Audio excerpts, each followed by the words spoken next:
Hi and welcome to Lois and Morgana Davidson Art. It's Lois here and today I'm going to be painting this beautiful coastal scene. It's a scene from Robin Hood's Bay in the UK and it's quite wild and windswept, but with these beautiful wild flowers in the foreground. I've used a photograph from Pixabay.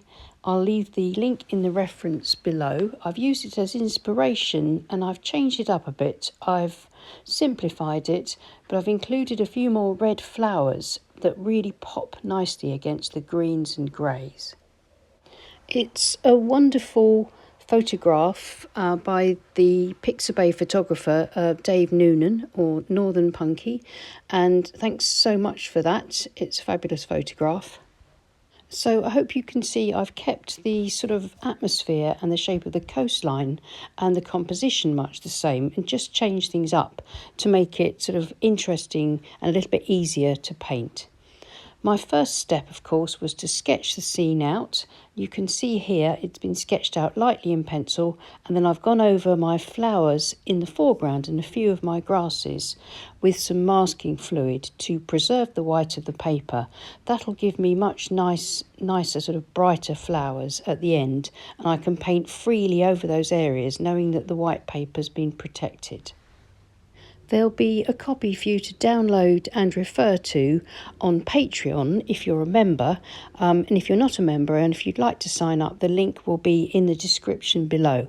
If not, you can just pause the video here and refer to the sketch. I'm going to be painting the sky wet in wet and then coming down and painting the foreground wet in wet to get some lovely deep greens and browns and textures in the foreground, and using a little bit of salt in the foreground too to add some added texture for all those tumble of wildflowers in the foreground. For the sky, I'm going to be using raw sienna and Payne's grey, and for the sea as well, leaving unpainted paper for the white water. And then for the rest of the painting, all apart from the flowers, it's just going to be mixtures of sap green, perylene green, burnt umber, raw sienna and a bit of burnt sienna.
So that's the background and the foreground done. I'll come back and do the midground and finish everything off once it's all dry.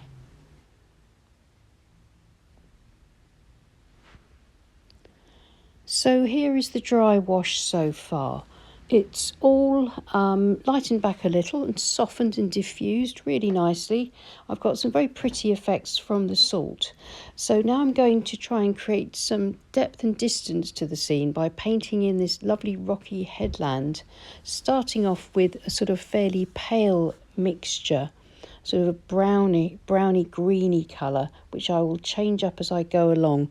So a fairly light value of this sort of neutral bluish brown. And as I get closer and bring the headlands closer to us and into the midground, then I shall add a little more paint, a little more pigment, a little bit less water, and change the hue of my paint mix up as well as the tone. So I've got sort of brownish bits and greenish bits in order to add some variety as this rocky headland comes closer to us and we begin to see the grass growing on the top of it.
Now that I've got all of my land in with my distant headland and my wildflower and grasses covered foreground, I can now begin to add some dark tones.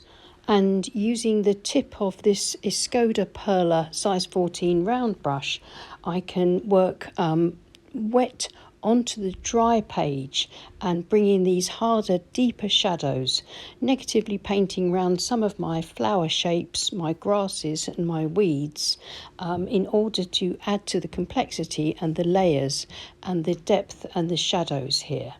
Putting in these really dark tones will push the foreground forward, and when I come to add my pops of colour at the end with my flowers, it should all work fairly effectively. But we need these dark tones in order to get the rest of the mid values and the light values working. So just a few finishing touches, using the rigger to produce some more fine grasses, and then just to darken up the sea a little bit, and then I'll be able to remove the masking fluid and then paint in those beautiful flowers, which should really make this scene pop.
So that's the sea darkened up slightly, still making sure that I've left plenty of unpainted paper where the waves are washing up against that rocky, rugged headland. And now I'm removing the masking fluid with a graphics rubber cement pickup. But if you don't have one of them, a clean dry finger will do, or you can use the tacky side of a piece of masking tape to carefully remove the masking fluid, and then a clean dry brush to brush off any crumbs.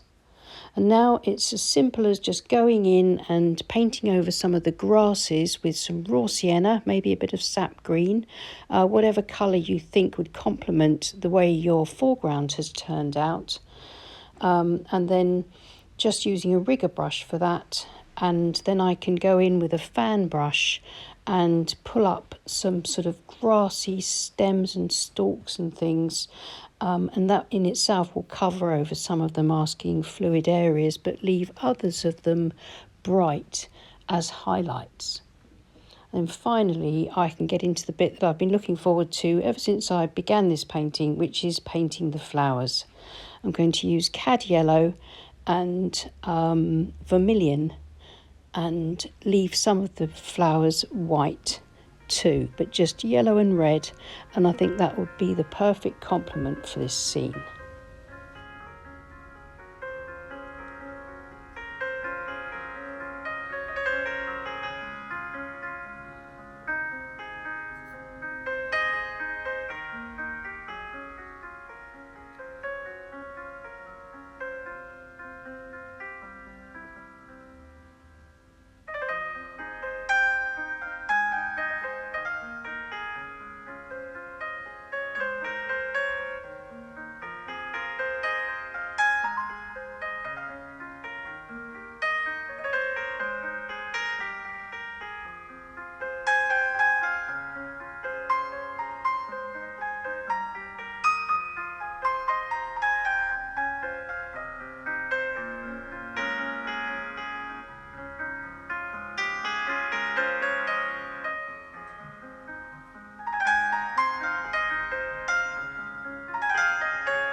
So that's as far as I want to go with this simple painting.